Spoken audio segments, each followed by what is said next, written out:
Ennen kuin me aloitetaan, niin mä haluaisin sanoa muutaman sanan SEMin toiminnasta ja tavoitteista.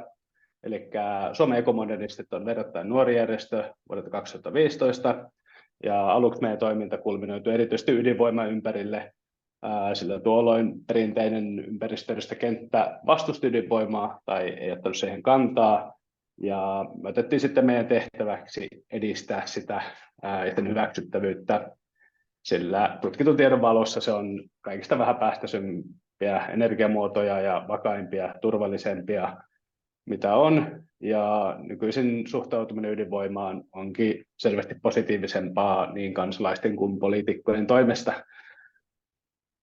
Joten meillä on nyt jäänyt paljon aikaa se, missä nostaa uusia teemoja energian rinnalle. Tärkeimmät teemat on ruoantuotannon kestävyys ja uudet teknologiat. Ja tässä kun EU-vaalit on käynnissä, niin EUn tavoitehan on olla hiilineutraali vuoteen 2050 mennessä ja pysäyttää luontokato vuoteen 2030 mennessä. Keskustelua nyt käydään siitä, että millä keinoilla ja teknologioilla näihin tavoitteisiin päästään. Ja tosiaan ne EU-vaalit on käynnissä ja on tärkeässä roolissa, että miten niihin tavoitteisiin päästään, sillä moni ilmastoon ympäristöön liittyvä päätöksenteko tapahtuu juuri EU-tasolla. Ja EU-päätöksenteon kautta on myöskin valtavat mahdollisuudet vaikuttaa EUn ulkopuolisiin maihin. Kestävän rahoituksen taksonomia, päästökauppa, hiilitullit ja monet muut mekanismit on niitä keinoja, millä ohjataan ihmisten toimintaa planeetan kantokyvyn rajoihin niin EU:ssa kuin globaalisti. Tämän vuoksi on erittäin oleellista, ketkä ovat tekemässä tulevaisuuttamme määrittäviä päätöksiä Euroopan parlamentissa.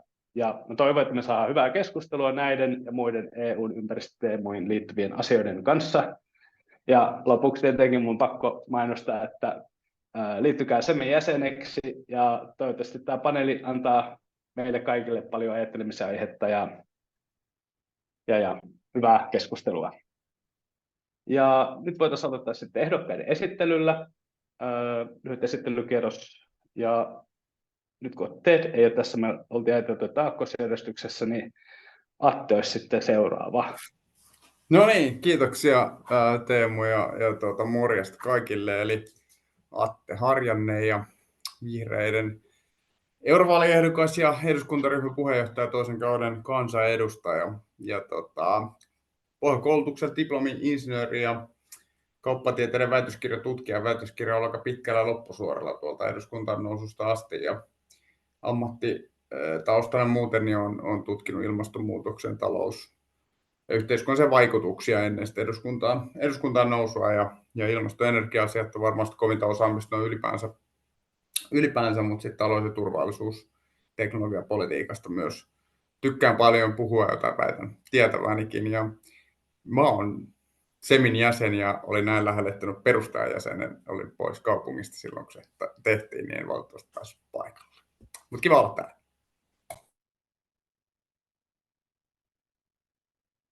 Sitten olisi Perttu Helin. Terve ja kiitos kutsusta. Mä oon tosiaan Perttu Helin Turusta, historiaopettaja ja erityisopettaja. Hissipuheeseen kuuluu mainita, että partiolainen, reserviläinen ja isi, 3 lasta. Mä lähdin aikanaan politiikkaan mukaan täällä Turun paikallispolitiikassa tämmöisistä luontosyistä, eli lähimetsien asioilla. Puolue löytyi sitten aikuisiellä, että mä en ole mikään tämmöinen niin syntyperäinen, vaan mä olen valinnut tämän sentristisen linjan. Ja sitä joutuu aina Turussa perustelemaan, niin perustellaan se nytkin. Jälki ei miellyttänyt, mitä isoissa puolueissa oltiin Turussa saatu aikaa, ja siksi päätin valita tämmöisen yhdistävän keskilinjan. Ja muistelisin, että olen ennenkin ollut ekomodernistin kanssa tekemisissä tässä ydinvoimateemassa, ja pidän sitä toimintaa, mitä te teette, niin hyvin tärkeänä, että yhdistetään luontoteemat ja teknologiateemat. Kiva olla täällä. Kiitos Perttu ja kiitos muuten Attekin. Seuraavaksi olisi sitten Viivi Järvelä. Joo, hei vaan kaikille, mä oon Järvelä Viivi. Mä oon Lapista, Kemistä kotoisin ja asun siellä edelleen. Mä oon koulutukselta biofyysikko, eli luonnontieteellinen tausta on aika vahva. Ja teen tällä hetkellä väitöskirjaa Oulun yliopistolle. Ja aihe on niin kuin neurologisten sairauksien molekyylitason mekanismit, eli on pompannut sieltä fysiikasta vähän enemmän lääketieteen puolelle tällä hetkellä. Mä päädyin politiikkaan 2021 kuntavaalien aikaan, lähdin silloin mukaan. Ja on tykännyt aivan hirveästi, on siis demareissa. Paikallistasolla sitten on piiritasolla mukana. Ja tällä hetkellä myös puoluevaltuustossa. Ilmasto- ja ympäristöteemat on mulle aina ollut kauhean tärkeitä. Mä oon myös kunnallisvaaleissa niitä painottanut. Ja joo, erityisen lähellä sydäntä on myös tämä, en ole jäsen tosiaan ekomodernisteissa, mutta lähellä sydäntä on nämä teidän teemat ja teidän toiminta kyllä, että teette arvokasta työtä. Kiitos Viivi. Sitten olisi Joonas Kiviranta. Moro vaan Tampereelta, perussuomalaisten eurovaaliehdokas, ylin koulutusaste tekniikan lisensiaatti. Long story short, se liittyy geotieteisiin, ehkä enemmän niin kuin avaruussään ja yläilmakehän väliseen vuorovaikutukseen, mutta sitten sen jälkeen ollut lujuuslaskijana vuodesta 2018 eteenpäin ihan teollisuuden leivissä, että tykkään kuitenkin käytännön insinöörihommista, niin ihan mukavaa touhua. Politiikkaan lähdin 2019. Talousoikeistolaiselle ei Suomessa ihan kauheasta vaihtoehtoja muutenkaan, mutta sitten kun Ruotsissa olin sattunut asua vuosina 2015-2018, niin totesin, että siellä oli joitakin asioita yhteiskunnassa, mitä en halua kopioida Suomeen. Eli suoraan sanottuna maahanmuutto on tietenkin yksi iso kysymys, mutta onneksi on sitten paljon muitakin mielenkiintoisia asioita, että kyllä mäkin pidän etenkin ilmastoasioita esillä, pyrin jalat maassa järkiperusteisesti lähestyä näitä juttuja ja oikeasti miettimään ja perehtymään asioihin. Ja täytyy sanoa, että kyllä mäkin ekomodernisteista tykkään siinä mielessä, että valitaan ikään kuin se vihreän kasvun tie eikä vihreän kurjistamisen tie, että ymmärretään, että ihmisellä on kyllä jonkin sortin vaikutuksia maapallolla ja ikään kuin tavallaan hyväksytään tämä lähtökohta ja sitten mietitään, että mitä me ihan fiksusti pystytään ratkaisemaan näitä ongelmia, ottaen huomioon se, että ihmiset yleensä tykkää siitä, että elintaso on sama tai kasvaa ja niin kuin tavallaan positiivisen kautta lähdetään ratkomaan näitä asioita. Siitä mä niin kuin tykkään tästä touhusta ja sitä mä yritän itsekin jollakin tasolla ainakin pitää esillä. Joo, kiitos Joonas. Ja sitten sokerina pohjana Lotta. No moi, ilo olla sokerina pohjalla. Mun nimi on tosiaan Tuomisen Lotta. Mä oon Vasemmistoliiton ehdokas. Mä oon 23V yhteiskuntapolitiikan opiskelija ja yrittäjä tuolta Mikkelistä ja Jyväskylästä.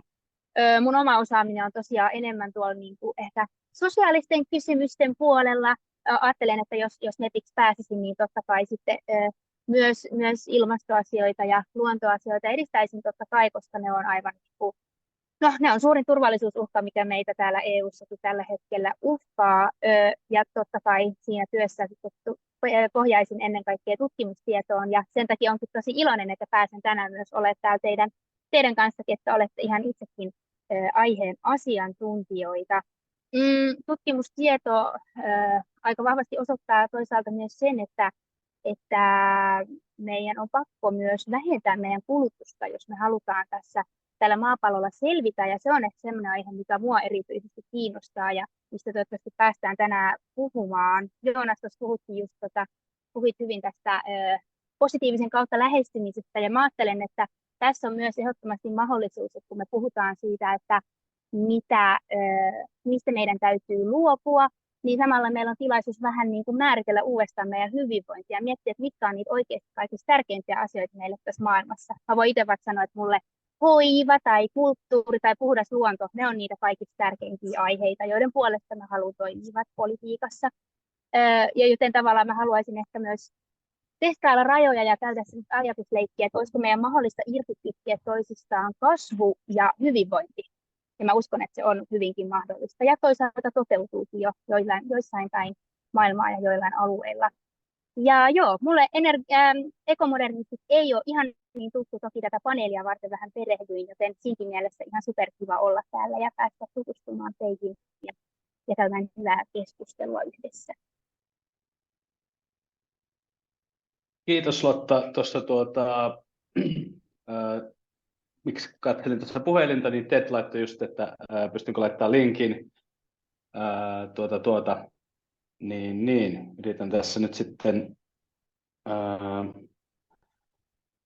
laittaa linkkiä. Pahoittelut. Pitäisikö meidän nyt kuitenkin tässä, kun on tässä monta paneelista ja monta kysymystä, niin kuitenkin heittää tähän ensimmäinen kysymys ensimmäisestä teemasta, eli ilmastonmuutos, luonnon monimuotoisuus ja maankäytöstä. No niin, mitkä ovat mielestäni 3 tärkeintä toimenpidettä, joita EU tulisi toteuttaa ilmastonmuutoksen ja luontokadon torjumiseksi seuraavan 5 vuoden aikana, ja mitä konkreettisesti tekisitte näiden edistämiseksi? Ja jos nyt vielä mennään samalla järjestyksellä, niin Atte ja mä tässä sillä aikaa laitan tätä linkkiä Tedille. Ole hyvä, Atte. Se oli siis 3 konkreettista toimenpidettä, ilmastonmuutos ja luontokato. No niin. No tietysti ilmastonmuutoksen osalta mun mielestä luottaminen päästökauppaan ja sen laajentaminen. Päästökaupan laajentaminen kattamaan loputkin sektorit ja myös niin kuin hiilen sidonnan markkinahinnoittelu, niin nämä yhdistettynä sitten tiukkoihin tavoitteisiin ja välitavoitteisiin, niin itse asiassa uskoisin, että ilmastonmuutoksen osalta aika lailla vie jo maaliin hyvin pitkälti, ei ehkä ihan täysin mutta hyvin pitkälti näin, ja sitten siihen rinnalle vielä tämä hiilirajamekanismin tehostaminen ja fiksaaminen, jolloin se vipuvaikutus on vielä EUn ulkopuolellakin ja toisaalta tasa-reilua pelikenttää. Luontokadon osalta se on sitten niin kuin kompleksisempi mitattavissa oleva asia, mutta käytännössä meillä on edessä se Kunming-Montrealin luontokato tai sitoumus pysäyttää luontokato ja ennallistaa luontoa, niin se edellyttää kyllä sen biodiversiteettistrategian mukaisia laajoja, yhtenäisiä ja eri ekosysteemit kattavia suojelualueita. Ja siinä silloin kysymys on siitä, että on velvoittavat tasot suojella ja ennallistaa luontoa, ja niihin sitten voi tarkkoja keinoja speksata jäsenmaissakin, mutta tämmöiset yleisvelvoitteet siitä, että me saadaan riittävät määrät maa-alaa ja merialaa ja vesistöalaa suojeltua ja ennallistettua, eli ennallistamisasetus ja vastaavasti suojeluvelvoitetta, niin näitä tarvitaan.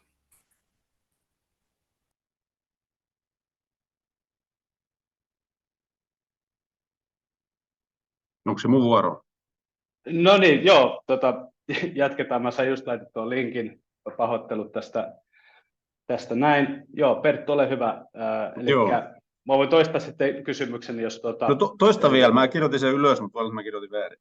Joo, eli mitkä on teidän mielestänne 3 tärkeintä toimenpidettä, joita EU tulisi toteuttaa ilmastonmuutoksen ja luontokadon torjumiseksi seuraavan 5 vuoden aikana, ja mitä konkreettista te tekisitte näiden asioiden edistämiseksi? Ihan hirmuinen kysymys, ja tietenkin tässä on nyt Atte Harjanne tyhjensi asiantuntevasti pankin, ja mä kirjoitin kaikenlaisia ehdotuksia muistiin, mitä kaikkea EU tulisi ajaa, mutta sitten kun tuli semmoinen olo, että nämä on asioita, joita me kaikki ymmärretään, että on tärkeitä niin kuin metsittämiset tai globaalisti ainutlaatuisten ympäristöjen, lajirikkaiden ympäristöjen suojeleminen, jotkut sademetsät ja tämmöiset, tai se, että EU-kumppaneilla on ikään kuin samat säännöt kaupassa, että me tehdään töitä heidän kanssa niin, että he joutuu huomioimaan meidän korkeat standardit. Mutta sitten mun tuli semmoinen olo, että itse asiassa edellytys näille toimille seuraavan 5 vuoden aikana on rauha. Et nämä hyvät asiat, mitä me voidaan maailmassa saavuttaa politiikan kautta ja neuvottelujen kautta, niin niiden edellytys on rauha. Voidaan pohtia ihan paikallisesti luontokatoasioita vaikka Ukrainassa, että mikä luonnon tilanne on tällä hetkellä siellä alueilla, missä patojärjestelmiä hävitetään tai missä kylvetään räjähdysaineita taivaalta alas tai poltetaan kokonaisia kaupunkeja. Mä uskon, että paitsi siellä paikallisesti ja siis Euroopassa, missä tämä kaikki tapahtuu, niin ihan globaalisti edellytys näille hyville asioille on rauha. Ja EU:n tulisi tämmöisenä liberaalien demokratioiden liittona niin ennen kaikkea pyrkiä olemaan strateginen rauhanrakentaja, paitsi omalla alueellaan, niin myös globaalisti. Eli vastaan rauha. Kiitos Perttu. rauhaa me toivotaan kaikki. Sitten Ted on nähnyt, mutta ei vielä ole päässyt linjoille. Sitten olisi Viivi Järvelä.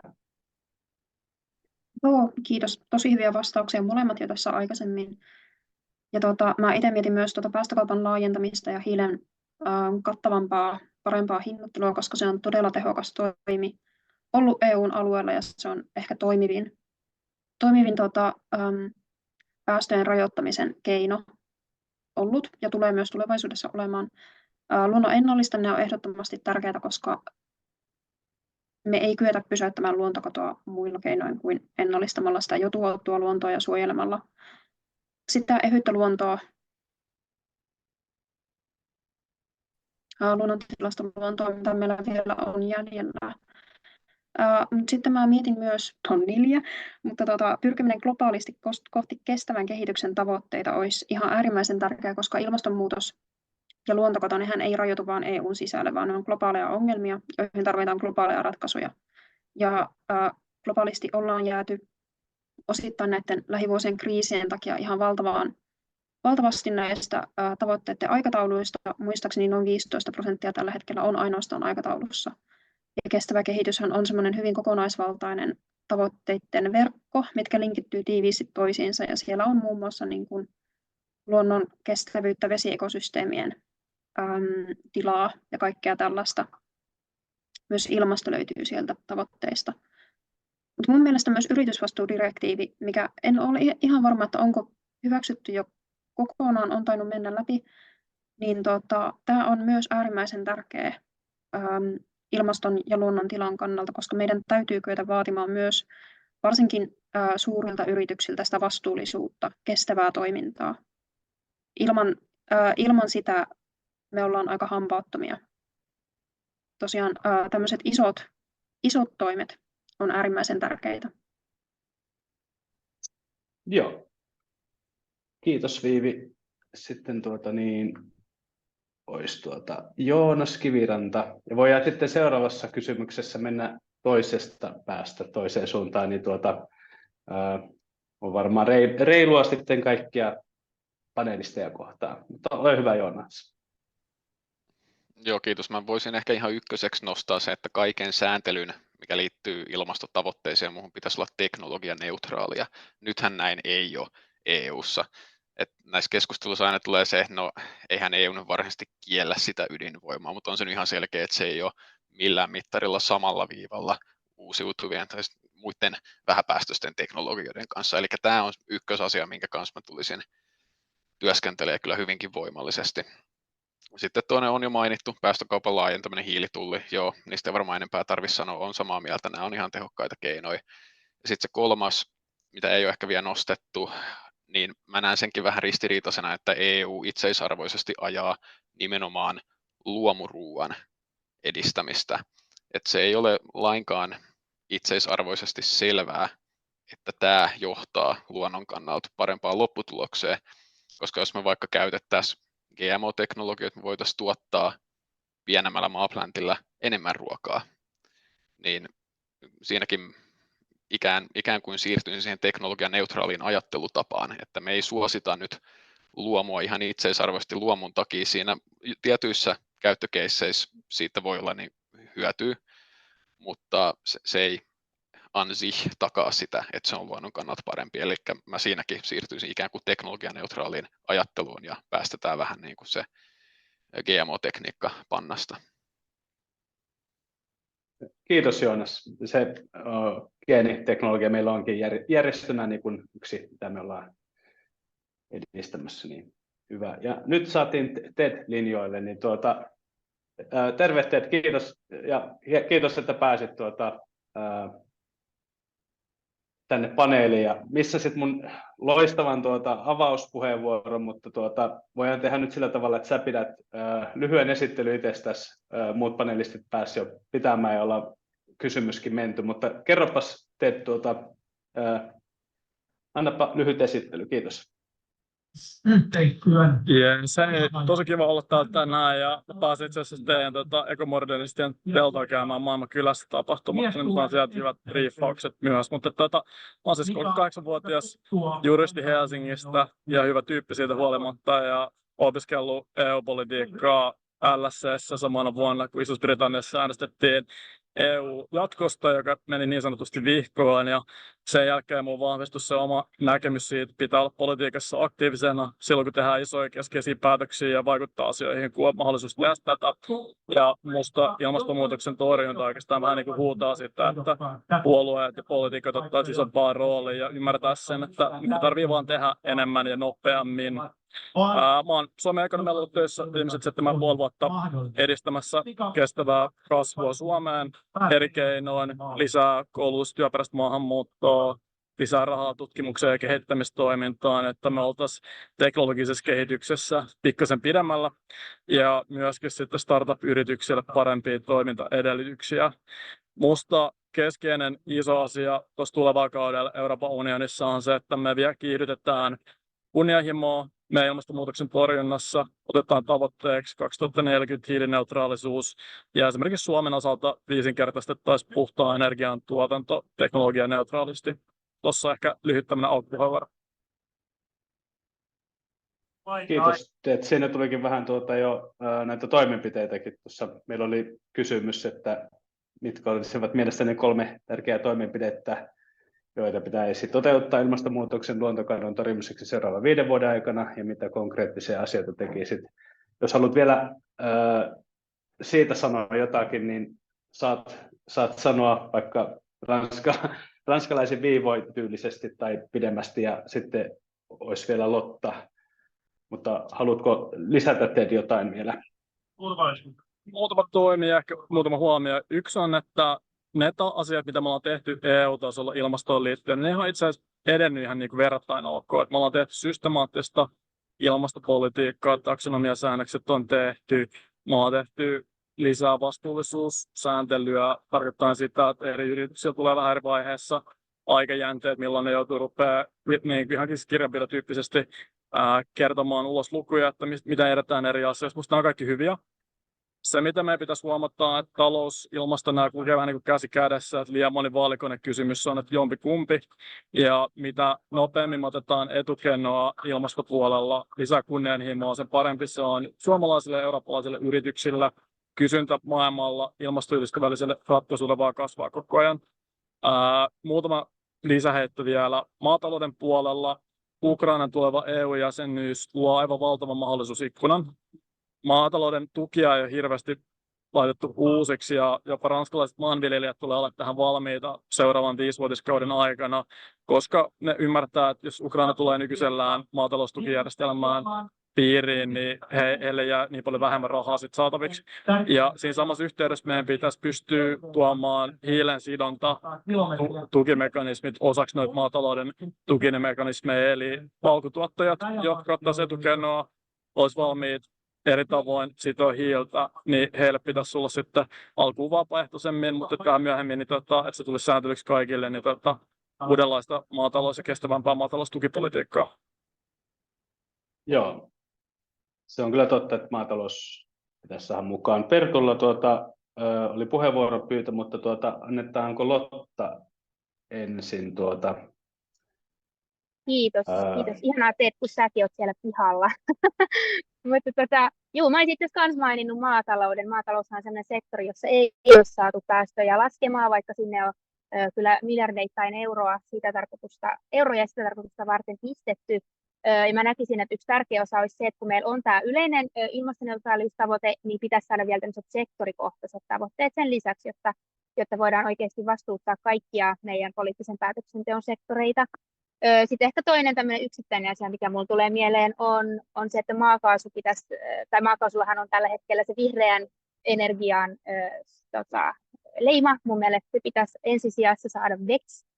Sitten ehkä, jos ajattelee niin kuin vähän vielä systemaattisemmin, että miten me ollaan päädytty tähän nykyiseen tilanteeseen, niin mä näkisin, että meidän nykyinen tämmöinen talouspoliittinen ajattelu EU:ssa ja esimerkiksi meidän finanssipoliittiset säännöt, niin nehän tällä hetkellä kannustaa tavoittelemaan talouskasvua myös ympäristön ehdoilla. tai ympäristöstä piittaamatta. Ja mun mielestä siinä olisi iso muutoksen paikka. Mä näkisin, että meidän finanssipoliittisissa säännöissä esimerkiksi Pariisin ilmastosopimuksen tavoitteiden toteuttaminen pitäisi ottaa keskeiseksi mittariksi, jolla mitataan sitä, että miten menestynyt meidän talous on eri jäsenmaissa. Sitten ehkä viimeisenä mä mainitsen EUn globaalin roolin, sitä tässä jo vähän sivuttiinkin, mutta mun mielestä EUn on ensisijaisen tärkeää myös mahdollistaa, että muilla maailman alueilla on oikeasti rahkeita tehdä ilmastotoimia. Meillä on tällä hetkellä kuitenkin vielä tosi paljon hyvin niin kuin, matalan kehityksen vaiheessa olevia talouksia tällä maapallolla, ja monella heistä ei ole just vaikka taloudellisia resursseja investoida puhtaaseen energiaan tai muuten planeetan rajoissa pysyvään yhteiskuntaan. Ja yksi tapa, miten me voitaisiin tähän vaikuttaa, on esimerkiksi tarkastelemalla tämmöisiä globaaleja velkoja, mitä meillä on vaikka eri maiden välillä, ja joista me itse asiassa Euroopassa paljon myös hyödytään. Eli mun mielestä meidän täytyy pystyä muuttamaan myös meidän omaa positiota ulkopolitiikassa ja pyrkiä siihen, että me aidosti vahvistetaan muidenkin alueiden elinvoimaa ja talouksia, eikä vaan koiteta saada niin kuin itse parhaita täältä. Joo, kiitos. Ja nyt sitten, niin kuin näissä paneeleissa aina käy, on ihmisillä paljon asiaa ja näin, niin pyritään pitämään vastaukset lyhkäisinä, mutta Pertulla oli pyyntö kommenttiin. Joo, kuuluuko? Kuuluu. Joo, aivan lyhyesti vaan Joonaksen puheenvuoron jälkeen olin mainitsit luomun ja sen, että sille on vaihtoehtoja, niin todella Suomi korkean teknologian maana, niin meidän tulisi ehkä jopa tässä niin kuin kansainvälisessä kaupankäynnissä ja niin kuin ihan bisnesmielessäkin, niin meidän tulisi miettiä, että mitä muita tapoja, mitä vaihtelevia tapoja meillä on tuottaa ravintoa. Että tulee mieleen nämä konttiviljelyt tai hydroponiset systeemit, farmit ja ehkä synteettiset proteiinit, mitkä Suomessa nyt onneksi on ihan investointia myöten niin jollain tavoin lyömässä läpi. Eli tämmöisiä korkean teknologian menetelmiä, niin näitä myös tulisi tarkastella, kun puhutaan siitä, että tuotetaan ruokaa, niin sen ei tarvitse aina olla se perinteisen maatalouden muoto, vaan meillä tulisi olla nämä kaikki paletissa käytössä. Ihan niin kuin energiapuolellakin on hyödyllistä, että siellä on erilaisia energian tuottamisen keinoja, jos yksi kosahtaa, niin toinen on heti valmiina siinä sitten. Monipuolisuutta. Joo, siinäkin varmasti voitaisiin teknologianeutraalisti suhtautua. Sitten olisi toisen kysymyksen vuoro ja vielä painotan sitä lyhyitä vastauksia. Mutta miten suhtaudutte EUn luonnon ennallistamisasetukseen ja mitä konkreettisia ehdotuksia teillä on tähän liittyen? Ennallistamisasetushan on jo hyväksytty parlamentissa, mutta jäi niin sanotusti pöydälle jäsenmaiden mukaan lukien Suomen vastustuksesta. Ja tässä on tämmöinen bonaari-kysymys, eli jos nyt kokoomuksen ja perussuomalaisen edustajat sitten vois vielä mainita tähän vastauksena, että miten ne voisivat edistää omassa puolueessa tämän asian läpimenoa ja ymmärrystä siihen. Ja nyt tosiaan, niin kuin lupasin, niin mennään päinvastaisessa järjestyksessä, eli ensimmäisenä olisi sitten Lotta. Ole hyvä, Lotta. Kiitos paljon. Mun mielestä ennallistamisasetus täytyisi hyväksyä ensisijassa. Se ei varmaan tule yllätyksenä. Mun mielestä se on erittäin kriittinen toimi meidän luonnon hyvinvoinnin kannalta, ja se on myös vahva osoitus siitä, että luontokato täytyy ottaa vähintään yhtä vakavasti kuin ilmastonmuutos. Se on aivan valtava ongelma, joka näkyy jo nyt eri puolilla maailmaa. Kysyit konkreettisia ratkaisuja tai ehdotuksia ennallistamisasetuksen suhteen, niin ehkä mä nostaisin ensinnäkin työpaikat. Siis mun mielestä ennallistamisasetuksessa on hienoa myös se, että kuten usein on todettu, niin suomalaisethan tuntee tosi hyvin vaikka omat metsänsä, ja mun mielestä just siksi on hienoa, että me päästäisiin tämän ennallistamisasetuksen myötä käyttämään sitä meidän osaamistamme, koska mehän oltaisiin niitä, jotka sitten toteuttaisiin niitä ennallistamistoimia meidän omissa metsissä, ja sehän tuo lisää työpaikkoja. Toisaalta on totta, että on myös aloja, joiden toimintaedellytykset muuttuu tämän asetuksen myötä. Jos ajatellaan vaikka vaikka turvetuotantoon, niin on ihan totta, että se ei ole kyllä niin kuin mitenkään perusteltavissa planeetan rajoissa. Joten meidän täytyy myös pitää huolta, että ne ihmiset, ketkä on aiemmin työllistynyt näille aloille, pysyy leivässä kiinni jatkossakin, eli että heillä on mahdollisuus uudelleen kouluttautua ja toisaalta sitten työllistyä uudelleen, vaikka sitten näille luonnon tilaa parantaville aloille. Tässä ehkä mun nosto. Joo, kiitos. Sitten Joonas, ole hyvä. Radio on sinun.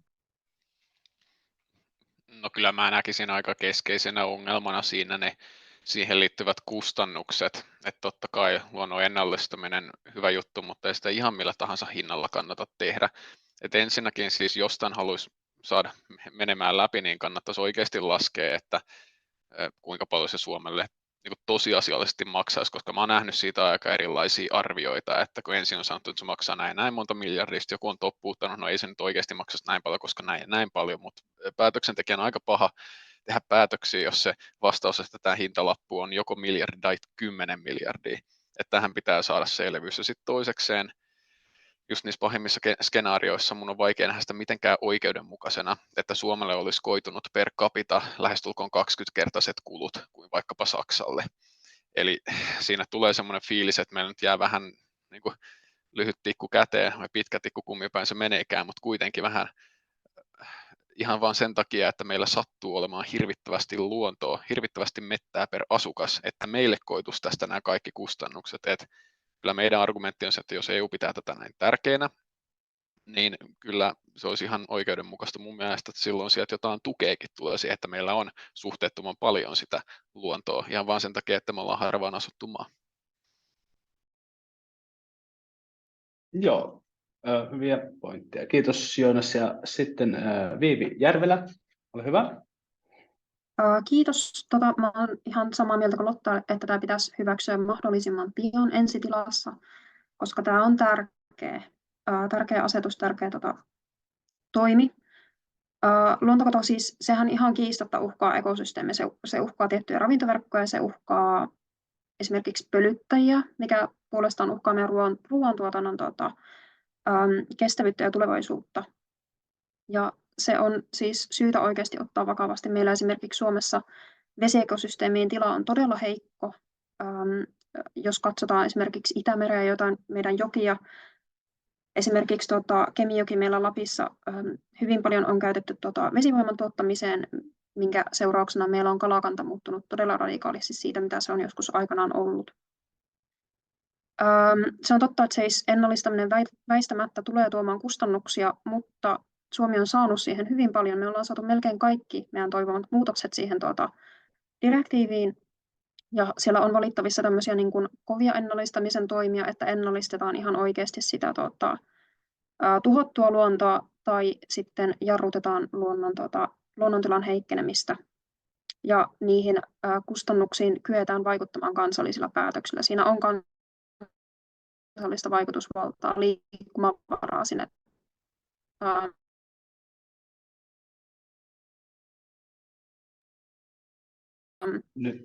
ennallistamis.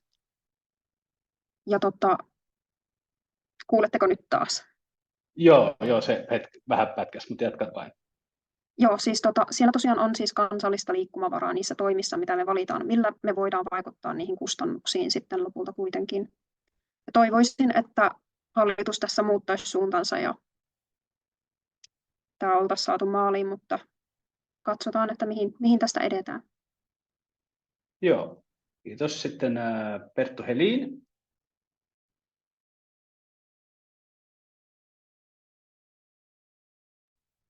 Perttu, sinulla on mikkikin utella. No niin, nyt oikein Helin. Joo, ei ole heittomerkkiä, kiitos kuitenkin. Ennallistamisasetus on tietenkin keskustalle ollut tietyllä tavoin punainen vaate, ja siihen on ollut selkeät syyt. Suomessa metsänomistajia on hirmuinen määrä. Suomen metsistä 3/4 on ehkä yksityisten omistamia, ja tämä ennallistaminen kohdistuu voimakkaasti just metsäympäristöihin.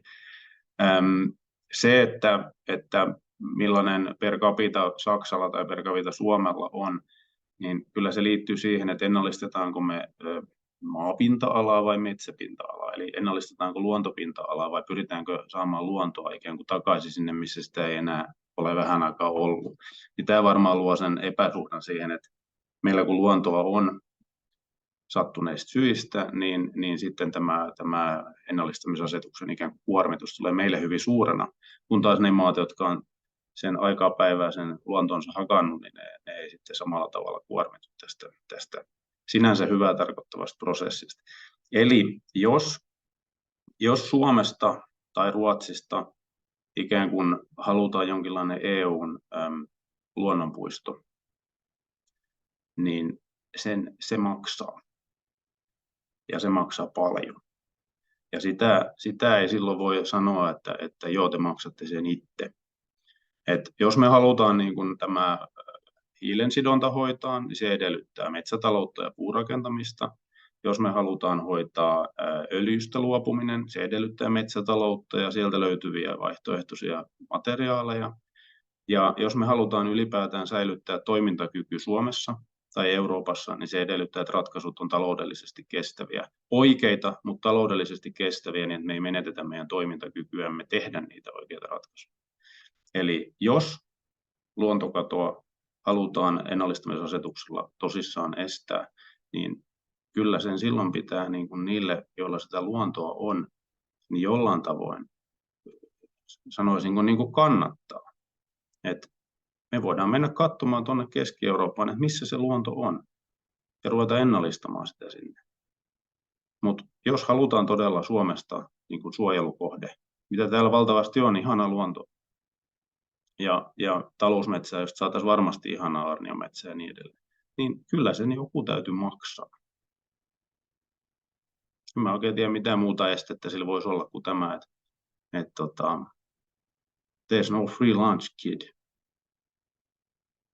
Näin. Joo, kiitoksia Perttu. Sitten Atte, ole hyvä. Joo, mä tuossa viittasinkin jo, että ehdottomasti pidän kannatettavana asian, joka on syytä saada läpi. Onko se täydellinen? Ei, mutta se meni aika paljon parempaan suuntaan. Ja nyt mä itse ajattelen niin reunaehtoajattelun kautta, että jos me halutaan pysäyttää luontokato, ja minä haluan, että se pysäytetään, niin se on siis ihan, se vaatii sitä, että me hyvitetään tavallaan riittävä määrä tästä planeetan alasta luonnon tilalle ja paremmalle luonnon tilalle, ja luonnon ennallistaminen on osa sitä. Suomihan on siis aivan todella myllätty maa, siis suomalainen metsä on laajalti niin kuin hyvin intensiivisen metsätalouden tuotosta, ja se näkyy sitten näissä kustannuksissa, näkyy se vesistöissäkin, mutta vesistöissä on paljon muitakin vesistöjen tilaa, joita Viivi tuossa kävi hyvin läpi, niin liittyviä asioita, että suurin osa kustannuksista liittyy sinänsä vesistöihin. Niistä kustannuksista on minusta niinku syytä hiffoa kaksi asiaa. Toinen on se, että ne on tietysti niinku karkeita arvioita, koska se on niinku rahallinen mitta sille määrälle duuni, joka siihen liittyy. Ja se, että siinähän ei niinku makseta kenellekään, että se on niinku liittyy työhön Suomessa, jota sillä sit tehtäisiin. Ja sitten se, että on siitä ihan niinku taloudessa mitattavia hyötyjäkin. Et jos on sitä mieltä, että katsoo vaan niitä kustannuksia, silloin falskaa kirjanpito. Kyllä, siis niinku, se on ihan valtavirran taloustiedettä todeta, että ekosysteemin palveluilla esimerkiksi on arvo. Puhumattakaan siitä, että mä ajattelin, että luonnolla on niinku itseisarvo. Sinänsä minusta on ihan keskusteluarvoinen asia, että pitäisikö sitä niin kuin, tasata sitä niin kuin, niin kuin taloudellista puolta EU:ssa. Sinänsä Suomihan niin kuin taloudellisesti on nimenomaan hyötynyt siitä metsien lanaamisesta nuorena, ja kuitupuksit on tehty tuotteita selluteollisuudelle käytännössä mennyssä, ja me on niin kuin sillä tienattu, että se on niin kuin sinänsä ihan kääntöpuoli suhteessa siihen asiaan, mutta se on totta, että tavallaan harvaan asutussa laajassa maassa, niin silloin siitä niin kuin ala per lätty tulee eri tavalla, että se on musta ihan sinänsä legitti huomioon, mutta me ei voida itse niin kuin ulkoista vastuuta suomalaisesta luonnosta, ja olennaisesti ennallistamisasetuksessa on nimenomaan se, että sehän ei itse speksaa niitä keinoja, ja siihen löytyy hyvin niin kuin kustannustehokkaitakin tapoja ohjata sitä, mutta olen tässä suomalaisten enemmistön ja yli 500 tutkijan kanssa samaa mieltä, että asetus olisi kyllä kiire ja oikein saada läpi. Kiitos Atte. Oli hyviä pointteja. Ja sitten Tedi, ja yritetään pitää edelleen vastaukset vähän lyhkäisempinä, mutta kiitoksia. Mä oon ehkä jossain puolivälivaiheessa suhteessa aikaisempiin puhujien. Minusta tässä pitää huomata se, että jo edellisen hallituskauden aikana niin Suomi suhtautui verrattain kriittisesti silloin pohjaluonnokseen, joka on sitten muuttunut. Mutta tässä ei ole ihan niin mustavalkoista narratiivia, mitä välillä mediassa yritetty antaa ymmärtää eri puolueiden näkemyksistä suhteessa tähän näin. Isossa-Britanniasta mainittakoon aika positiivisena asiana, niin Dasgupta-raportti on sitten saanut kuitenkin niin kuin luontopääoma käsitteelle ihan erilaista ajattelua. Ja se mun mielestä linkittyy tähän erittäin paljon. Meidän on tehtävä enemmän luontokadon estämiseksi, ja mä veikkaisin, että mun oman puolueen suuntaan nimenomaan tämän niin kuin luontopääoman kautta me pystyttäisiin ehkä avaamaan sitä, mitä me ollaan niin kuin menettämässä tässä, jos me ei tehdä riittävästi toimia, jolla me suojellaan luontoa, ja myös ennallistetaan sitä, että tietyllä tapaa liian moni ehkä liikaa katsoo sen suoraan niin pelkästään niin yksityisten metsänomistajien roolin kautta, tai että mikä heillä on asema lyhyellä tähtäimellä. Pitää katsoa myös pidempi tähtäin, että jos me ei tehdä riittävästi toimia, niin mikä sitten metsänomistajien asema on vaikka 40-50 vuoden päästä ja mahdollisuudet silloin tehdä asioita. Se, mikä tuosta pitää kuitenkin huomata, on se, että esimerkiksi heikentämiskiellon asetelma on vielä verrattain epäselvä, että sitä pitäisi ehkä vähän täsmentää. Ja jos se nyt kaatuu, niin musta se on tappio. Musta pitäisi saada läpi, mutta me voidaan aina neuvotella sitten sitä enemmän ja uusiksi sen jälkeen, kun Unkarin puheenjohtajamaa kausi on päättynyt ja jatkaa silloin viimeistään tämän edistämistä. Että tämä ei ole semmoinen joku taitilanne, missä me ikään kuin otetaan niin kuin yksi takkiin ja sitten menetään peliin, vaan että tämä jää joka tapauksessa asiaksi, meidän pitää saada asioita aikaiseksi ja sitten jatketaan sitä vaikka pidemmän katteessa, jos sitä vaatii. Joo, kiitoksia. Sitten voidaankin mennä. Aika rientää ja tästä olisi hirveän mielenkiintoista jutella, mutta mennään meidän toiseen teemaan, eli teknologioihin. Ja nyt voi aloittaa, Ted saa heti uudestaan vuoron. Ja kysymys käy, että miten suhtaudutte usein ruokateknologioihin, kuten keinolihaan, biomassafermentointiin ja kasviproteiineihin, sekä uusiin geeniteknologioihin, kuten geenisaksien hyödyntämiseen, ja mitä muita teknologioita näette tarpeellisena edistää tulevalla parlamenttikaudella? Ja ole hyvä, Ted. Me ollaan Euroopassa oltu ihan liian pelokkaita GMO-teknologian osalta, että kyllä meidän pitää mahdollistaa sen pääsy eurooppalaisille markkinoille nykyiseen nähdä paremmin. Voidaan sillä parantaa satoja monissa paikoissa, missä niiden kanssa on ollut ongelmia. Meillä on Suomessa tuotu soijaa merkittäviä määriä esimerkiksi Brasiliasta ja muualta Etelä-Amerikasta.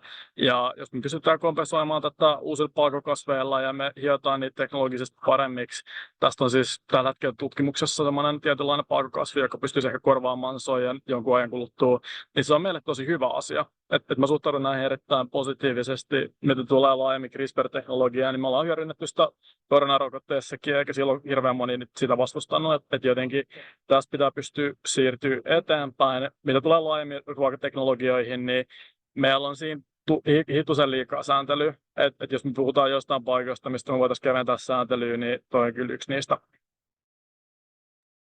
Kiitoksia. Sitten Atte, ole hyvä.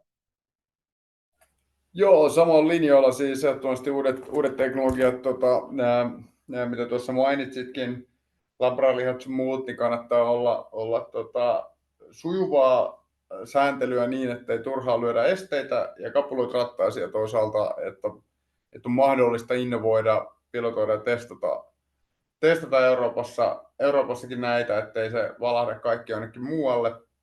Ja GMOn osalta niin ehdottomasti siis ei pelkästään CRISPR, vaan siis muutenkin niin kuin, suora tiedepohjaisempi ja mahdollistavampi lainsäädäntö. Todella tärkeä asia EU:ssa. Minusta siinä niin kuin paradoksaalisesti näitä niin kuin jarruttelemalla, niin me ollaan vielä niin kuin enemmän tavallaan isojen agrifirmojen, jotka ei edes ole sit eurooppalaisia, niin asema vaan korostuu. Et se on nyt tällaisen niin kuin reilun kilpailun kannalta tärkeä asia. Että kyllä samoilla linjoilla ja itse asiassa verrattuna siihen, kuinka paljon asiasta puhutaan, niin tämä on paljon tärkeämpi asia saada tältä osin EU-regulaatio kondikseen. Joo, kiitos Atte. Sitten olisi Perttu. Ole hyvä, Perttu. No niin. Joo, kyllä on tärkeä aihe ruoantuotanto. Tietenkin kaikin mahdollisin keinoin. Tämä, mistä aiemmin jo puhuin näistä uusista tavallaan teknologioista, mitä aiemmin ei ole ollenkaan ollut muuta kuin tieteessä kirjallisuudessa, nyt ne alkaa niin kuin olla semmoisia relevantteja, niin meillä on kiinnostavia aikoja. Meillä on tällä hetkellä monia tämmöisiä niin kuin kynnysteknologioita tavallaan käytössä, että tekoälystä vaikka synteettiseen biologiaan, niin nämä on hirmuisen voimakkaita teknologioita ja niillä on niin kuin mahdollisuus muuttaa maailmaa. Hyvä se paha, jos se hallitsemattomasti tehdään. Jos me kaikki teknologiat ikään kuin vapautetaan valvomatta valloilleen, niin siitä voi seurata ongelmia. Mutta Suomen kaltaiselle insinöörimaalle on aivan äärettömän tärkeää, että meillä on nämä uudet ruoantuotannon keinot käytössä vanhojen rinnalla, ja ne on myöskin niin kun, ne on markkinoitavia asioita. Mä kun olen historiaopettaja, niin mä tykkään aina ajatella pitkälle eteenpäin myöskin, kun pitää taaksepäin katsoa. Ja jos me nyt mietitään, että missä oltiin 500 vuotta sitten ja lähdettiin valtamerta ylittämään, niin kyllä me 500 vuoden päästä ollaan lähdetty valtamerta ylittämään. Ja ei me sinne kyllä niin kuin lehmiä heti patkalla niin kuin lennätetä raketilla. Että ne täytyy olla muita systeemeitä, millä siellä tuotetaan ruokaa. Ehdottomasti Suomen ja Euroopan tulee olla etujalassa siinä, että miten tuotetaan proteiineja väestölle. On se sitten kasvavaa väestöä tai vanhenevaa väestöä tai mitä vaan väestöä. Mutta nämä on valtavia mahdollisuuksia ja meillä tämä historiallisia aikoja. Meidän pitää niin kuin tarttua tähän tilaisuuteen. Ja joskus unohdettiin laittaa kosketusnäytöt niihin kännyköihin, niin nyt olisi hyvä olla valppaana ja tehdä oikeat ratkaisut ajoissa.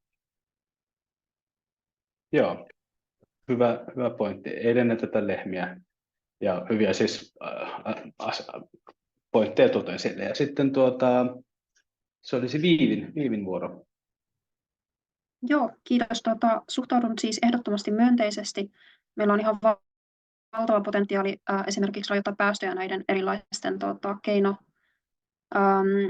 tai niin kuin erilaisten ruoantuotantoteknologioiden kautta. Ja itse mä esimerkiksi työskentelen IPSC-solujen kanssa, eli ne on tämmöisiä potilaan ihosta otettuja potilaan omia soluja, jotka tietyllä käsittelyllä saadaan takaisin kantasoluiksi ja sitten niistä voidaan tehdä vaikka neuroneita tai ihan mitä tahansa soluja. Ja niissä esimerkiksi on ihan valtava potentiaali tulevaisuudessa kyetä kehittelemään erilaisia hoitoja sellaisiin sairauksiin, mihin tällä hetkellä ei ole minkäänlaisia ratkaisuja. Ja luonnollisesti on siis tosi innoissani näistä kaikista asioista ja toivon, että mennään oikeasti siinä niin kuin kehityksen aallonharjalla sekä Suomessa että EU:ssa eteenpäin, mutta totta kai niin kuin jonkunlaista regulaatiota tarvitaan, että kaikki pysyy turvallisena, tutkittuna, tehokkaana, eikä liian hätäisesti pompata jonkinlaisiin ratkaisuihin. Esimerkiksi tekoälyn kanssa kannatan semmoista suhteellisen tiukkaakin säätelyä tietyllä tavalla, jotta pystytään turvaamaan vaikka immateriaalioikeudet tai muuta vastaavaa tämmöistä. Mutta yleisesti kannatan niin kuin todella vahvasti uusia teknologioita ja innovaatioita, ja EU:n pitäisi hyvin voimakkaasti olla edistämässä näitä EU:n alueella. Kiitos Viivi. Sitten Joonas, ole hyvä. Joo, tässä on sanottu jo paljon, en mä rupea kaikkea toistamaan. Tämä ehkä vähän nivoutuu takaisin siihen, että mikä se EUn olemus on tällä hetkellä, ehkä se, että me halutaan olla aina se sääntelyn suurvalta.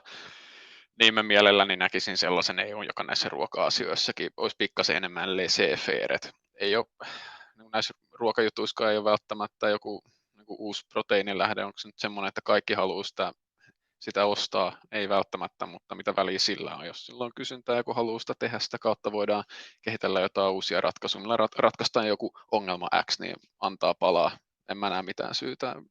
Sitten kun on niin kuin tietyt turvallisuustoimet tietenkin otettu huomioon, mutta ne on niin kuin perusasetuksena, että jos jollakin on idea, niin kokeilkaa ihmeessä. Joo, se vähän tähän meidänkin järjestön toimintaan, että teknologianeutraalisti ja edistää näitä uusia teknologioita. Sitten olisi Lotta, ole hyvä Lotta. Kiitos paljon. No mä suhtaudun silleen varovaisen myönteisesti erilaisiin geeniteknologioihin.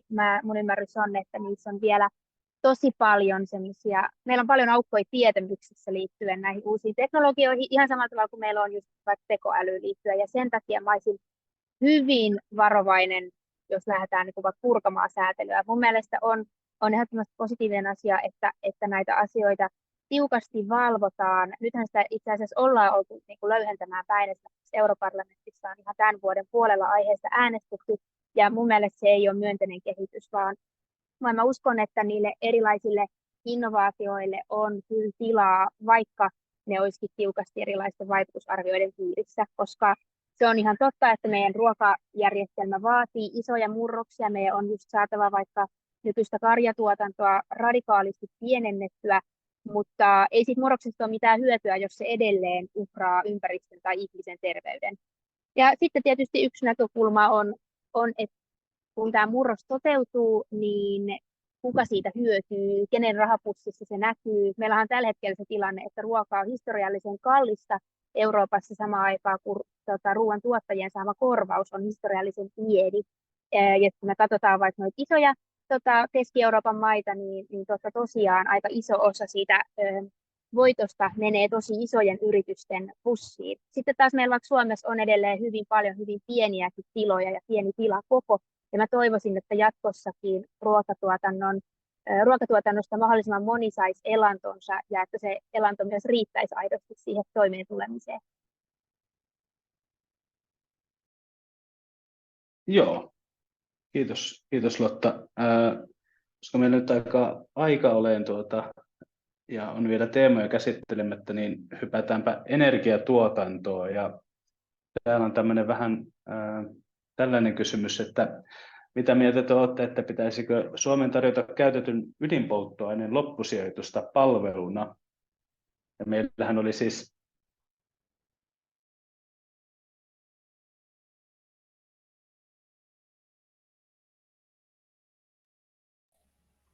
Eli täällä oli tekninen ongelma. Mä voin jatkaa tästä lennosta. Eli Semillähän oli tämä aloite, Rauli Partasen julkaisua rahoitettiin tästä, että Suomen tulisi ryhtyä tarjoamaan globaaleja käytetyn ydinpolttoaineen loppusijoituspalveluja. Niin mitä mieltä olette tästä? Aloitanko vaikka Atesta? Musta on hauska ajatus. Varmaan se käytännössä tarkoittaa sitä, että pitäisi ydinlainsäädännön ollessa uudistuksen alla niin yksinkertaisesti vaan siis mahdollistaa se, että ydinpolttoaineen vienti ja tuonti olisi. Toki turvallisuus huolehtien, jos mahdollista, niin se oikeastaan sitä kautta voisi avata sen mahdollisuuden. Tähän liittyvää osaamista Suomesta löytyy ja kallioperä toimii, niin mun mielestä se kannattaisi mahdollistaa. Niin, sikäli seurasin mielenkiinnolla tätä Case for Wastea.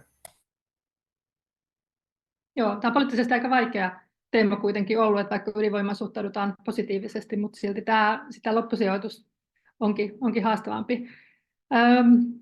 Kukas haluaa seuraavaksi, vaikka Joonas Kiviranta?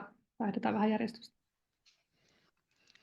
Kyllä mäkin näkisin, että tämä on oikeasti hyvä avaus, koska jos sanotaan näin, että jos Norja miettii sitä, että he varastoi merenpohjaan nesteytettyä hiilidioksidia, on tämä nyt semmoiseen verrattuna monin verroin mun mielestä vähemmän ongelmallista.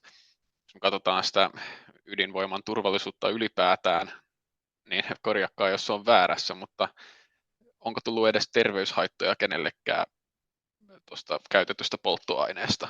Kyllä sen asianmukainen säilytys osataan hoitaa jo nykyisellään ilman, että se on siellä luolastossa, mutta totta kai tarvitaan siihen se pitkäkestoisempi ratkaisu. Ja kun meillä nyt on tämä kuinka monta miljardia vuotta vanha kallioperä täällä, niin olisihan se nyt hienoa, että sitä pystyttäisiin hyödyntämään. Joo, sitten vaikka Lotta Tuominen. Joo, kiitos. No mä ajattelen, että myös sillä maaperällä, tai kallioperällä, kuten meidän koko luonnolla, on myös itseisarvo, eli kaikki ei ole ihan pakko hyödyntää, mutta mä ehkä rinnastaisin tämän toisaalta sitten vaikka kaivostoimintaan ja meidän niin kaivoskeskusteluun. kyllä mä näen, että mitä tulee kaivoksiin, niin myös Suomen täytyy ikään kuin kantaa vastuunsa, kun me nyt kuitenkin se on niin välttämättömyys, että yhteiskunta sähköistyy ja me tarvitaan vaikka mineraaleja, niin se mun mielestä on ihan reilu, että niitä sit myös täältä meidän maaperästä louhitaan. Ja sama ehkä pätee tähän, että mä en ehkä näe tätä niin kuin, ydinpolttoaineen loppusijoitusta semmoisena niin kuin kysymyksenä, jossa kannattaisi vaikka niin kuin voiton tavoitteluun pyrkiä, mutta niin kauan kuin meillä ydinvoimaa käytetään, niin mun mielestä on ihan reilu, että kaikki maat myös kantaa sit vastuuta siitä loppusijoittamisesta. Ja kerran meillä täällä on siinä sopivia alueita, niin mun mielestä sitä kannattaa ainakin selvittää. Sitten tietysti meillä Suomena on vastuu varmistaa, että saamelaisten itsemääräämisoikeus toteutuu, paitsi niissä kaivoskysymyksissä, niin myös tässä ydinpolttoaineen loppusijoittamisessa. Eli mä en näe, että me voidaan vaikka niin kuin saamelaisalueille tällaista tehdä ilman, että se on heidän demokraattisesti hyväksymänsä prosessi.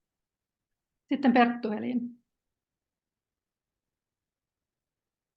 Mä olen sen takia virnistellyt täällä kysymyksen esittämisestä alkaen, kun tämä on sellainen kysymys, mihin tavallaan jokainen meistä varmaan miettii, että se olisi kyllä aika siisti idea, ja siitä voisi pyytää vaikka kuin hyvää hintaa. Että Suomi on paras paikka globaalisti sijoittaa ydinjätettä, että kallioperä on maailman vakain, yhteiskunta on maailman vakain ja teknologinen taso on korkea. Ja meillä on täällä jo ratkaisu sille. Me ollaan tehty se jo. Niin miksei me oteta siitä niin fyrkat pois? Mutta sitten kukaan ei kuitenkaan voi sanoa sitä oikein missään niin kuin ääneen, koska tämä on punainen vaate tosi monelle ihan äänestäjälle. Siis ihmiset niin kuin pelkäävät ydinjätettä ja miettivät, että se on kauhein asia, mitä maan päällään kantaa. No niin se melkein onkin, ja idea olisi se, että se olisi maan alla.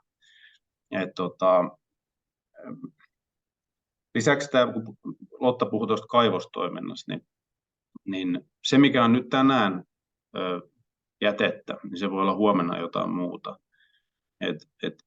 Jos meillä on ydinjätettä, joka on tänä päivänä ihan hirvittävä saaste, niin onhan meillä tänä päivänä käytössä monia semmoisia asioita, mitä me otetaan vaikka tämän päivän näistä kaivossivuvanoista, sivutuotteista. Pengotaan sitä jätekasaa ja sieltä löytyykin arvokkaita aineita.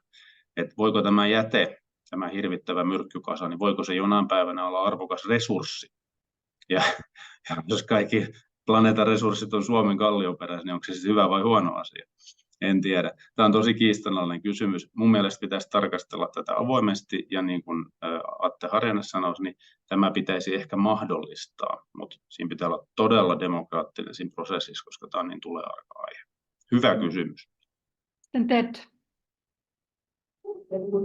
Musta kysymys on hyvä ja Perttu vähän tyhjensi tuossa pajatsoa äsken, mutta mä ehkä lisäsin sen vielä, että kyllä tästä kannattaa sitten ottaa niinku rahat kunnolla pois. Että jotenkin, että jos me mahdollistetaan tätä niinku täällä ja meillä on samaan aikaan esimerkiksi paineet tuolta metsien puolelta, että asioita uusiksi, sieltä tulee kustannuspuolta, niin tavallaan tämä on niinku yksi mekanismi, millä me voidaan sitten saada niinku rahaa sisään ja tavallaan mahdollistaa sitä toisesta suunnasta. Että jollain tapaa kaivospuolella me ei ehkä olla osattu sitä niinkään, että sitten me ollaan siinä oltu ehkä vähän sinisilmäisiä, että mitä me mahdollistetaan ja millaisilla taloudellisilla ehdoilla, ja sitten toisaalta tiedetään, että tarvitaan mineraaleja vihreäseen siirtymään merkittävän paljon. Et musta niin kuin ehdotus hyvä, pitäisi mahdollistaa lainsäädännön tasolla, ja sitten tehdään niin parhaamme ja ratkotaan niitä ongelmia. Ja mä ehkä se, mitä nostettiin tosiaan esille, että ihmisillä on pelkoja, niin musta ihmisillä on ehkä pelkoja sitä kohtaan ja niitä ongelmia kohtaan, mitä me ei osata ratkoa. Et siinä määrin, että jos tässä tavallaan osattaisiin kertoa ja sanottaa se niin, että tässä nimenomaan ratkotaan tulevaisuuden pelkoja pois ennalta, niin sehän on niin erittäin kannatettavaa sen. Sitten Viivi. Joo, kiitos. Ydinvoimahan on yksi turvallisimpia Vähän pätkii. mahdollisia energiatuotannon menetelmiä, mitä meillä on käytettävissä. Ja katsotaanpas, kuuluuko nyt paremmin. Nyt ehkä toimii taas vakaammin. Joo, eli siis ydinvoimahan on yksi meidän turvallisimpia mahdollisia energiatuotannon tapoja, ja ehdottomasti niin kannatan sitä, että sitä täytyy lisätä. Miksi ei voitaisi kokeilla tämmöistä, tai ainakin edistää sitä, että selvitetään. Ydinjätteen, siis meillähän on äärimmäisen vakaa ja turvallinen kallioperä. Meillä ei ole minkäänlaista seismistä aktiivisuutta tai ainakaan sen luokan seismistä aktiivisuutta, mikä vaarantaisi tavallaan sen loppusijoituspaikan turvallisuuden tai sen, että sieltä pääsisi vuoltamaan säteilyä muualle, mutta koska ydinjäte säilyy radioaktiivisena niin valtavan pitkään, niin siinä loppusijoituksessa on osattava ratkaista se, että miten me voidaan taata sen loppusijoituksen koskemattomuus, se turvallisuus, myös sellaisissa skenaarioissa, että meillä ei enää tulevaisuudessa ole tällaista yhteiskuntaa, mikä meillä nyt on. Tai meillä on vaikka sellainen yhteiskunta, jossa ei osata lukea, siellä ei ymmärretä niitä varoitusmerkkejä, että mitä täällä on. Nämä on sellaisia skenaarioita, mitä on pyöritelty ydinjätteen osalta. En tiedä, onko siihen löytynyt mitään järkevää ratkaisua. Siinä on aika mielenkiintoisia ne erilaiset rakennelmat, mitä tällaisen varalle on hahmoteltu, että siitä ympäristöstä tehdään mahdollisimman semmoinen luotaan työntävä ihmisille. Mutta meillä Suomessa on korkean tason osaamista, meillä on olemassa keinot tähän, teknologiat, ehdottomasti selvitettävä asia ja tietyllä tasolla myös kannata, mutta kuten tässä on sanottu, niin tämä on poliittisesti aika arka aihe varmasti suomalaisille. Kiitos. Teemukin teknisistä ongelmista selvisi, pääsi takaisin. Kello on 17, mä voisin kysyä tästä yhteydessä, että onko teillä mahdollisuus jatkaa vielä hetken? Tulee nyökytyksiä? Vai? Mulla on ehkä 5 minsaa, No niin. mutta te pärjäätte enemmän muakin tarvittaessa. Joo. Me voitaisiin ottaa tähän väliin nyt yleisökysymyksiä. Siellä voi nostaa käden pystyyn, jos ja Teemu voi vaikka kysyä sen viimeisen kysymyksen, mikä meillä siellä oli vielä, niin sit yleisö voi sillä aikaa miettiä. Joo, pahoittelut. Mulla piti olla verkkovirrassa, mutta vaihan nyt pistoketta, niin nyt toimii. Eli viimeinen kysymys. Miten EUn tulisi tukea yrityksiä siirtymään ympäristölle vähemmän haitalliseen toimintaan ilman, että se haittaa kilpailukykyä?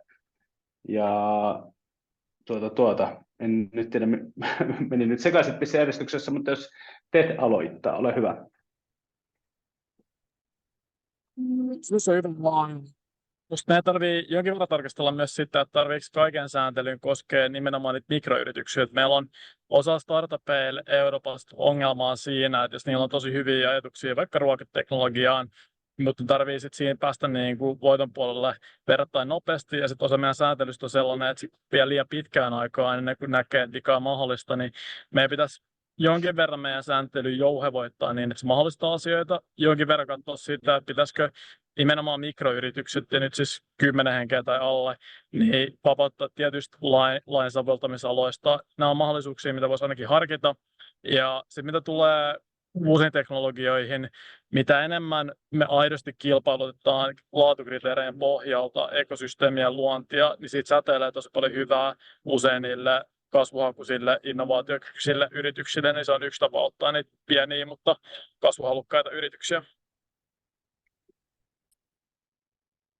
Kiitos Ted. Sitten jos saatte vielä ehtiä, toivottavasti pahoittelut, että minä tajuta laittaa sut ensin. Ei kyllä, me ollaan ihan hyvä tästä muutama missä vielä. Mä itse näen, että ennen kaikkea siis hinnoittelemalla haitat, niin kuin, että se on vaikka päästökaupan kautta ja muut, että se on niin selkeät kannustimet markkinoilla. Investoinnissa ja sä saat, niin kuin, voit luottaa siihen, jos teet asiat kestävämmin, niin tavallaan markkinoita sääntelijä on sun puolella. Noin muuten sitten ylipäänsä sujuvat sisämarkkinat, se, että EU-sisämarkkinat todella toimisivat vielä nykyistä paremmin, myös pääomamarkkinat on rahoitusta kaikissa eri vaiheissa tärkeää. Näin niin yritysten tukemisen suhteessa, niin sanoisin, että varmaan parasta on niin kuin sit TKI ja tällaiseen niin markkinapuutteisiin tarttuminen, mutta tässä globaalissa valtiotukiskabassa niin varmaan EU-tasoisia instrumentteja tarvitaan, jotka jos jaettaisiin osaamisen laatuperustaisesti sitä rahaa niin kuin kriittisiin teknologioihin, mutta sinänsä olen samaa mieltä kuin Tedi, että pienistä firmoista niin tässä muistaa aina, että kaikella sääntelyllä tai red tapeillä on niin kuin tietyllä tavalla epäsuhtaisemmin isompi vaikutus PK-yrityksiin, niin katsoo aina siitä näkökulmasta, että PK-yritykset ei tavallaan sääntelyn hallinto ei käy heille raskaaksi, mutta tällaiset niin kuin reilut, päästöttömään ja ekologisesti kestävän bisneksen ajavat markkinat, niin se on se minun kuppini teetä, mutta mä sanon tässä vaiheessa superiso kiitoksen järkkäilystä ja saa olla kodeissa ja kuulostaa siltä, että täällä tulee aivan erinomaisen hyvää keskustelua ilman meikäläistäkin, niin en ole huolissani. Kiitos kaikille. Kiitos Atte, loistavaa, että pääsit. Sitten Perttu, ole hyvä. No niin. Yrityksistä tosiaan valtaosa on Euroopan tasolla aika pieniä firmoja, että lukumääriä katsotaan, niin siellä on niitä 5 hengen yrityksiä ja sitä pienempiäkin on vissiin valtaosa.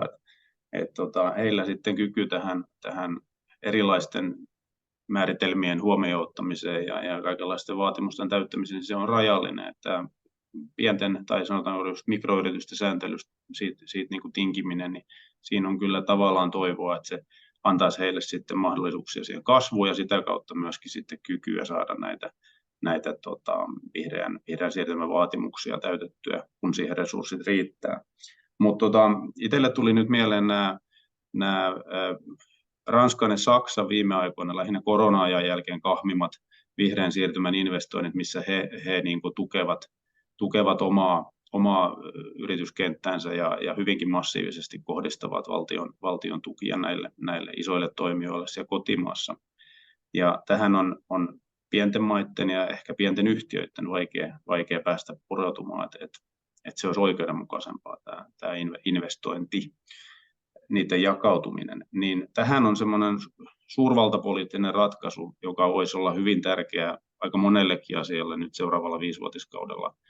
Eli se, että saataisiin houkuteltua Britannia takaisin unioniin.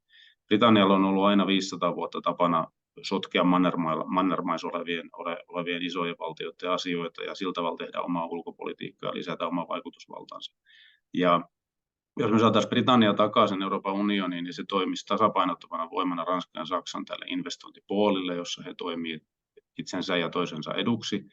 Ja Britannialla on vielä viime aikoina tämän JEF-yhteistyön kautta puolustus- ja turvallisuuspolitiikassa niin ollut vahvoja näyttöjä siitä, että se on pienten maiden kumppani ja hyvä sellainen.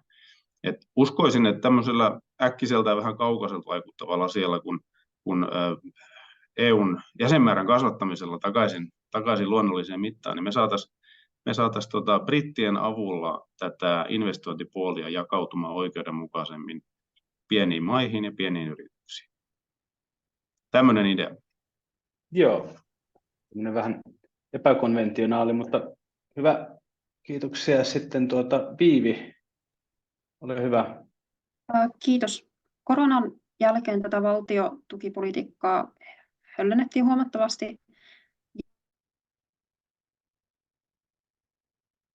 Nyt taas pätkii. Ja se sallittiin ihan eri tavalla. Ne on ihan massiivisia, mitä Ranska ja Saksa maksaa. Mä oon tosi pahoillani, nyt näyttää siltä, että nyt ehkä toimii. Mä olen siis tällä hetkellä en ole kotona, niin siksi on vähän epävakaa tämä netti.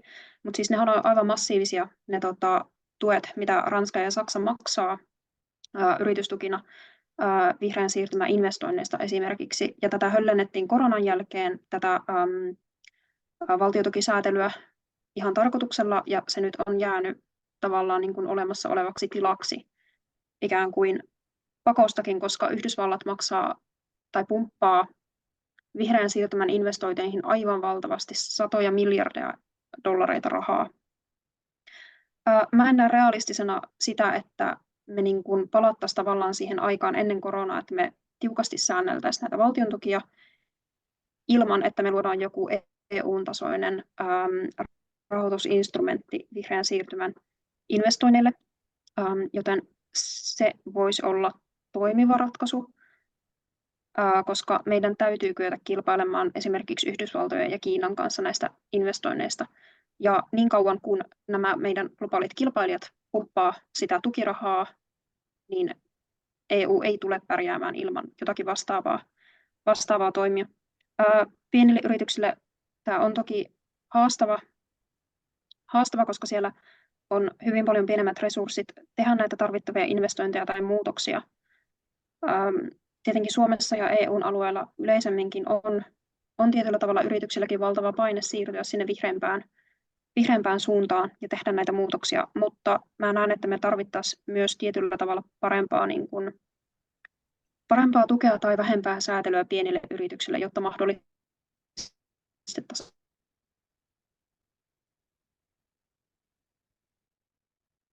Joo, nyt pätkäs, mutta viimeinen, että vähemmän sääntelyä ja enemmän tukea pienille yrityksille taisi olla Viivin viimeinen. Aidosti sitten myös heille tämä siirtymän investointien rahoitusinstrumenttia. Joo, kiitos Viivi. Vähän pätkäs lopussa, mutta kyllä me varmaan saatiin pääpointit. Joo, pahoittelut tosiaan. Ei mitään. Sitten Joonas, ole hyvä. Kyllä mä tässäkin uskon siihen, että me markkinamyönteisen lähestymistavalla saavuttaa hyviä tuloksia sen sijaan, että me mietitään, miten paljon me pystytään suoraan tukemaan yrityksiä, kun siinähän on just näitä ilmeisiä vaaroja, että vaikka tässä EU-vetypankissakin siinä on vähän se winner takes it all homma, että niin kuin iso toimija pystyy kahmimaan sieltä itselleen niitä tuotantotukia, niin se nimenomaan sorsii näitä pieniä keskikokoisia yrityksiä. Niin sen sijaan, että me lähdetään niin kuin suoraan tukemaan yrityksiä, teollisuutta, niin mä suosisin semmoista lähestymistapaa, että kohta A, me käydään tiheällä kammalla läpi näitä aluekoheesiovaroja, siellä on ihan uskomatonta humppaa, mitä siellä rahoitetaan, kaikkein absurdeja esimerkki, mikä mainitsen aina, ja kaikkialla, että Puolassa on rakennettu monikossa useita vuoristoratoja EU-tuella osittain. Niitä ei ole millään tavalla tarkoituksenmukaista rahan käyttöä, eli se, miten me pidetään huolta kilpailukyvystä, on se, että me katsotaan, että me otetaan tämmöisistä varoista pois, me pistetään niitä tutkimustoimintaan, innovointitoimintaan, pistetään niitä infraan, digitalisaatioon, koska näistä ne hyödyt valuu sitten laajemmin koko yhteiskunnalle. Me pidetään siitä meidän yhteiskunnan tasolla siitä kilpailukyvystä huolta, mutta joo, voi olla tiettyjä avainteknologioita sitten, vaikka sanotaan joku puolijohteet tai tämmöiset, missä on ihan selkeitä strategisia intressejä, ehkä niihin on sitten vähän pitkin hampain sitten pakko laittaa jotain yhteisjulkista rahaa, mutta mä en näe, että me tarvitaan uusia rahoitusinstrumentteja, vaan se nimenomaan tapahtuisi ensisijassa sillä, että me uudelleen priorisoidaan sitä EUn nykyistä budjettia sillä lailla, että otetaan niistä, mistä me tiedetään, että ei oikeasti tuota arvoa meidän unionille, ja me laitetaan tämmöisiin fiksumpiin käyttökohteisiin. Eli annettaisiin markkinoiden enemmän hoitaa. Joo. Kiitos Joonas. Sitten Lotta, ole hyvä. Kiitos. Mun mielestä me tarvitaan sekä sääntelyä, jotta me päästään eroon haitallisesta, ja sitten me tarvitaan investointeja ja innovaatioja, jotta me voidaan luoda siihen tilalle jotain parempaa ja jotain kestävämpää. Ja mä kanssa ajattelen vähän Viivin tavoin, että me tarvitaan niitä investointeja myös niin kuin EU-tasolta. Meillä toki on jo vaikka mainio Horisontti Eurooppa-ohjelma. Mä mielelläni näkisin, että sen rooli kasvaisi entisestään, mutta sitten mahdollisesti sen rinnalle voisi harkita jotain tämmöistä innovaatiorahastoa ihan. Ja siinä mun mielestä tärkeä periaate olisi, että se olisi nimenomaan rahasto, jolla tuetaan uuden luomista pikemmin kuin nykyisen ylläpitämistä. Et nyt just vaikka nämä Saksan ja Ranskan valtion tuet on pitkälti pyrkinyt tavallaan pitämään nykyiset yritykset hengissä huolimatta siitä, että millaiset vaikka ilmastovaikutukset tai ympäristövaikutukset nykyisillä firmoilla on. Ja samalla se rahasto mun mielestä parhaimmillaan johtaisi eettisempää yritystoimintaa. Jos ajatellaan vaikka lääketeollisuutta hyvänä esimerkkinä, niin mun mielestä jos vaikka lääketeollisuuteen myönnettäisiin näitä yhteisiä innovaatiorahoja, niin siinä pitäisi olla edellytyksenä vaikka lyhyemmät patentteja tai jotkut tietynlaiset hintakatot niille valmiille tuotteille. Eli tämmöisiä esimerkkejä tai tämmöisiä asioita mun mielestä pitäisi ottaa siinä huomioon. Sitten tietysti, että mikä kilpailuvaltti eurooppalaisilla yrityksillä on myös globaalisti, niin mun on pakko mainita esimerkiksi laadukas koulutus tai työpaikkademokratia, tai sopimisen kulttuuri työpaikoilla ja koko työmarkkinalla. Mun mielestä tällaiset asiat on keskeisiä, jotta meillä on sitä osaavaa ja hyvinvoivaa työvoimaa, ja ne on totta tosiaan myös asioita, joiden perässä yritykset liikkuu maasta ja mantereelta toiseen. Sitten mä oon tosi iloinen, että tässä on puhuttu myös pienyrittäjistä, koska heitä todellakin on tosi iso osa, yli 99% itse asiassa kaikista Euroopan yrityksistä, ja mä näen, että heitä pystytään aktiivisesti tukemaan tietysti semmoisilla juuri heitä koskevilla toimilla, kuten sanotaan nyt vaikka maksuaikojen säätelyllä. Se on yksi asia, mitä esimerkiksi Suomen yrittäjistä on toivottu, mutta tietysti sitten myös vaatimalla vastuunkantoa niiltä megasuurilta monikansallisilta yrityksiltä. Eli Vasemmistoliitto on esittänyt näissä vaaleissa toimia esimerkiksi veronkierron tekemiseksi mahdottomaksi, tai toisaalta just kannattanut tätä yritysvastuudirektiiviä, joka koskisi nimenomaan isoja yrityksiä ja varmistaa, että ne ei voi esimerkiksi polkea hintoja polkemalla ihmisoikeuksia tai ympäristöä. Niin tällaisilla ajatuksilla lähtisin liikkeelle, mutta mun on kanssa nyt poistuttava tässä vaiheessa, joten iso kiitos. Tämä oli todella antoisa keskustelu ja opin hirveästi myös. niin ei muuta kuin hirmuisesti tsemppiä kaikille kanssaehdokkaille loppukevääseen ja kiitos ekomodernistit järjestämisestä.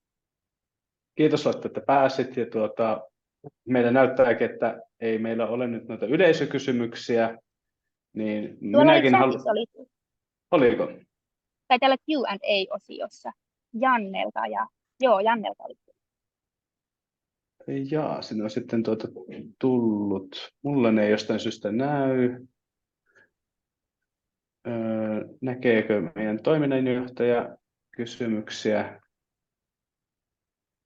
Jannelle on annettu nyt lupa puhua, mutta niin kuin, mulle ei kyllä näy, että olisi kysymystä. Mä näen täältä, jos saan huutaa väliin. Siis tämä Janne on kysynyt, jos saanko lukea kysymyksen täältä. Toki, anna tulla. Joo, kysymys kuuluu näin. Kiina tuottaa valtaosan maailman aurinkopaneeleista ynnä muusta samanlaista tekniikasta. Miten EU voisi lisätä itsenäisyyttä vihreän siirtymän toteuttamisessa, vai pitäisikö edes? No niin, sehän on hyvä kysymys. Jos todella lyhyet puheenvuorot tähän, otetaan tämä, mä en tiedä onko siellä muita yleisökysymyksiä, mutta otetaan vaan nyt tämä, niin päästetään meidän paneelistit päässä kampanjoimaan, niin lyhyt vastaus ja aloitetaan. No, Joonas voi aloittaa.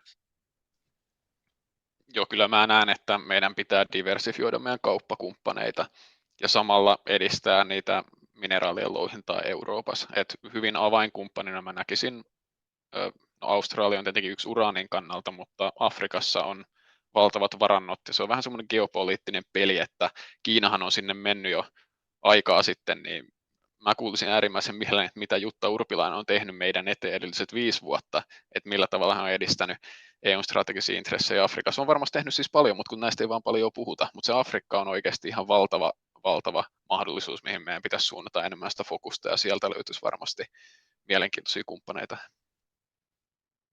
Joo, sitten voisi Viivi vastata. Joo, kiitos. Hyvin lyhyesti vastaan, että on ihan väistämätöntä, että EU vähentää riippuvuuttaan Kiinasta ja pyrkii voimakkaammin tuottamaan esimerkiksi näitä vihreässä siirtymässä tarvittavia mineraaleja tai esimerkiksi teknologiakomponentteja itse.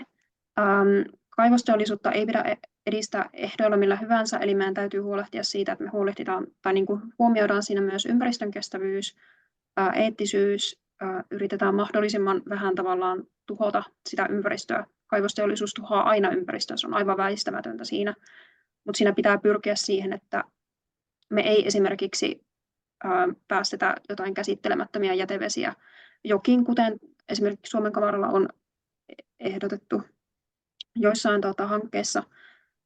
Ja ihmisoikeuksista pitää myös huolehtia. Mulla on aivan äärimmäisen kova huoli siinä, että mikäli me sysätään Afrikkaan, kolmansiin maihin, kaivosteollisuus, me haetaan sieltä meidän mineraalit, mitä me tarvitaan vihreän siirtymään, niin siellä ympäristöstä ja ihmisoikeuksista, kaikesta tästä sen kaivosteollisuuden kestävyydestä huolehditaan huomattavasti vähemmän kuin Euroopassa tai missään mihin meillä on niin kuin suuremmat hampaat. Jutta Urpilaisesta voin sanoa sen verran, että hän on yrittänyt edistää nimenomaan sitä, että Afrikan maat, globaali etelä ei joutuisi Venäjän ja Kiinan vaikutuspiiriin, vaan me kyettäisiin Eurooppana pitämään sinne voimakkaammat kontaktit ja edistämään sitä EUn ja näiden maiden yhteistyötä. No niin, kiitos siitä. Hyvä vastaus. Sitten vielä Perttu lopuksi. No niin, päätöspuheenvuoro. Tämä liittyy nyt kyllä historianopettajien asioihin selvästi, koska siellä kysymyksessä oli mukana se kohta tarvitseeko. Se on tosi kiinnostava kysymys. On ihan selvä, että nämä harvinaiset maametallit ja tämmöiset kriittiset materiaalit, mitä Euroopan unioni tarvitsee, niin riippuvuus niissä asioissa ulkopuolisesta toimijasta on yksipuolisena asiana huono. Siihen varmasti kaikki on olleet näissäkin kisoissa samaa mieltä, että siitä pitää päästä eroon, Venäjä riippuvuus, Kiinan riippuvuus, siitä pitää päästä eroon. Kuitenkin on sitten niin, että tämmöinen kansainvälisen kaupan merkitys niin pitkällä jänteellä, niin se on vakauttava. Eli jos katsotaan niin strategisesti hyvin pitkälle eteenpäin ja katsotaan vaikka Eurooppaa, joka on tehnyt itsestään jollain tavalla omavaraisen, Kiinan siellä satelliitteinen, joka on tehnyt itsestään omavaraisen, ja ehkä Yhdysvallat, joka on tehnyt itsestään omavaraisen, niin silloin meillä on tämmöinen 3-blokkinen maailma, ja maailmankaupan merkitys on vähentynyt, koska kaikki ajattelevat, että me hoidetaan tämä itse, ei me olla riippuvaisia kenestäkään. Se ei ole ehkä sitten niin kuin 100 vuoden jatkumolla, niin se ei ole ehkä paras skenaario, vaan sellainen tasapuolisen kaupallisen yhteistyön maailma olisi ehkä niin kuin maailman rauhan kannalta ja vakauden ja semmoisen kehittyvien yhteiskuntien kannalta paras skenaario. Eli kysymykseen, että pitäisikö jotain EU tehdä, niin kyllä pitäisi. Meidän pitää riippuvuuksista päästä eroon, niin että me voidaan toimia demokraattisesti ja liberaalisti näillä niin kuin eurooppalaisilla arvoilla ja velvoittaa myös kumppaneita niihin. Mutta sitten pitääkö meidän pyrkiä kohti sellaista niin kuin impivaaraa, että me otetaan niin kuin letkut irti muusta maailmasta ja ilmoitetaan, että me ollaan nyt, Eurooppa-linnakin on nyt omavarainen ja haistakaa te muut huilut.